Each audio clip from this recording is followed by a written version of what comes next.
कुछ फिल्में ऐसी होती हैं जिनके नाम में ही उनकी कहानी छुपी होती है। एनटी-एनबी स्कैन उसी फिल्म की तरह है। एंटी का अर्थ होता है नकल ट्रांसलूसेंसी। नकल यानी गर्दन और ट्रांसलूसेंसी यहाँ गर्दन की स्किन में पानी की मोटाई है। एनबी का अर्थ है नेज़ल वॉल। ये दोनों बेहद ही इंपॉर्टेंट पैरामीटर्स हैं क्रोमोसोमल अबनॉर्मलिटीज़ की। साथ ही साथ इनकी मदद से भ्रूण में कुछ अन्य समानताएं भी पकड़ी जा सकती हैं। अब कहने को ये पूछा जा सकता है कि ये छोटे छोटे मार्कर्स इतने इंपॉर्टेंट कैसे हो गए कि इनके लिए पूरा का पूरा स्कैन डेडिकेट कर दिया गया। देखिए, अल्ट्रासाउंड एक स्क्रीनिंग टेस्ट है, यानी इसके दौरान अगर हम अल्ट्रासाउंड जब भी करते हैं तो हम उसके बेसिस पे कोई एक जेनेटिक डायग्नोसिस नहीं बना सकते। अल्ट्रासाउंड में एनाटॉमिकल सर्वे किया जाता है, जिससे हम बच्चे में कुछ ऐसे मार्कर्स पकड़ने की कोशिश करते हैं जो हमें किसी पार्टिकुलर डायग्नोसिस की तरफ ले जा पाए। यहाँ पे एनटी-एनबी स्कैन के दौरान एनटी और एनबी ऐसे ही कुछ मार्कर्स हैं जो हमारी मदद करते हैं कुछ बेहद कॉमन एन्यूप्लॉइडीज ट्राइसोमीज को पकड़ने में। एनटी-एनबी स्कैन के दौरान एक और पैरामीटर आईटी भी बेहद अहम भूमिका निभाता है। आईटी का अर्थ होता है इंट्राक्रैनियल ट्रांसलूसेंसी। इसका संबंध है सीएनएस यानी सेंट्रल नर्वस सिस्टम की डेवलपमेंट से। एनटी-एनबी स्कैन के दौरान ही हम बच्चे में डेवलप होने वाले मेजर कार्डियक अबनॉर्मलिटीज भी पकड़ सकते हैं। लिम्ब यानी कि हाथ या पैर से जुड़ी हुई असामान्यताएं भी एनटी-एनबी स्कैन में पकड़ में आ सकती है। भ्रूण के संरचनात्मक अध्ययन के अलावा एनटी-एनबी स्कैन के दौरान डॉपलर की जांच भी की जाती है। यूट्राइन आर्टरीज में ब्लड फ्लो को देखकर पता लगाया जाता है कि कहीं भविष्य में मां में प्री-एक्लैम्सिया डेवलप होने की संभावना तो नहीं है। प्री-एक्लैम्सिया एक ऐसी कंडीशन है जिससे बच्चे का विकास अवरुद्ध हो जाता है और मां में उच्च रक्तचाप की दिक्कत बन सकती है। एनटी-एनबी स्कैन के साथ ही जुड़ा हुआ है एक बहुत ही इंपॉर्टेंट ब्लड टेस्ट जिसे कहते हैं double marker test. Double marker जैसा नाम से ही पता चलता है, दो मार्कर्स, यहाँ पे दो मार्कर्स हैं, दो हार्मोन्स।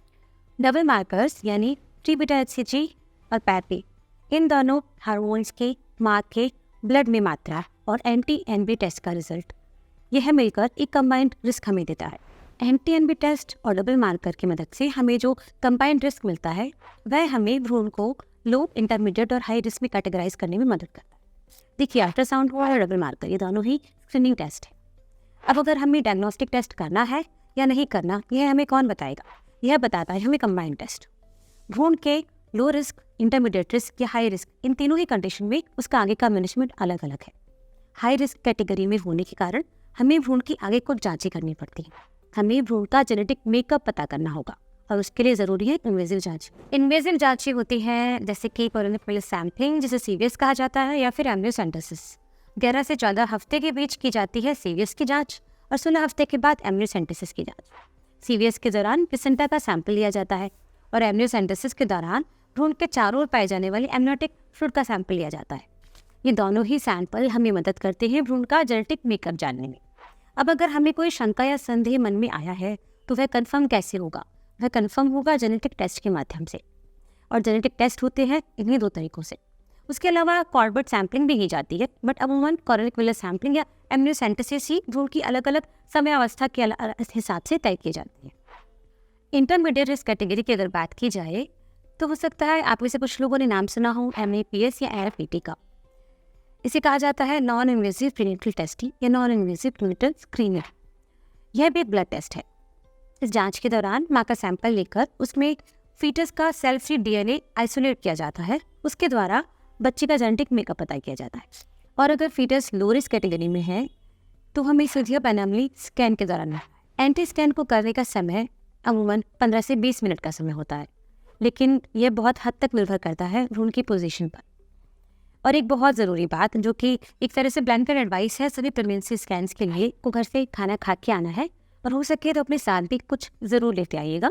उसमें भी अगर मीठा हो तो बहुत अच्छा रहेगा, क्योंकि फीटिंग मूवमेंट्स इस बात पे बहुत हद तक निर्भर करते हैं कि मेटल ग्लूकोज लेवल क्या है। और ज़रूरी नहीं है कि पहली बार देखते समय ही फीटस की जो परिस्थिति या फीटस की जो पोजीशन है वो जांच के लिए अनुकूल हो। तो कई बार हमें ऐसा हो सकता है कि आपको भेजना पड़े कि आप एक घूम कर आइए, चक्कर लगा कर आइए, हम आपको थोड़ी देर बाद में देखेंगे।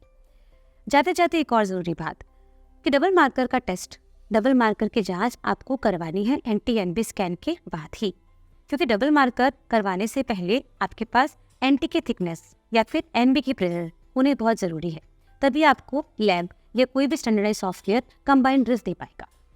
तो अब अगर एनटी-एनबी स्कैन नॉर्मल है, डबल मार्कर का कहना है कि foetus is low risk for common trisomies, तो आपको क्या करना है? तो बहरहाल आपको खुश रहना है, अपना ख्याल रखना है और तकरीबन 5 हफ्ते बाद 18 से 22 हफ्ते में आपको अनामली स्कैन के लिए पहुंचना है। तो आइए मिलते हैं अनामली स्कैन के दास्तान के साथ।